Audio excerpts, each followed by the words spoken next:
नमस्कार दोस्तों, आपके अपने चैनल अभय भोजपुरिया का मंच पर आपका स्वागत है। पावर स्टार पवन सिंह का जलवा बरकरार है। उनके गाने तो ट्रेंडिंग में जाते ही हैं, साथ में एक डांस वीडियो भी ट्रेंडिंग में चला गया है।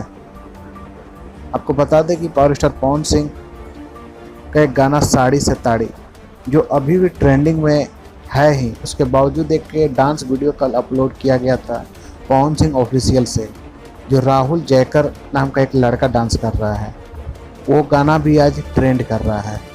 अभी मेन पेज ट्रेंडिंग के नाउ सेक्शन में नंबर 17 पर ट्रेंड कर रहा है और वहीं ट्रेंडिंग के म्यूजिक सेक्शन में नंबर 15 पर ट्रेंड कर रहा है। यह है पावर स्टार का पावर, और ये भोजपुरी में पहली बार हुआ है कि कोई डांस वीडियो ट्रेंड कर रहा हो।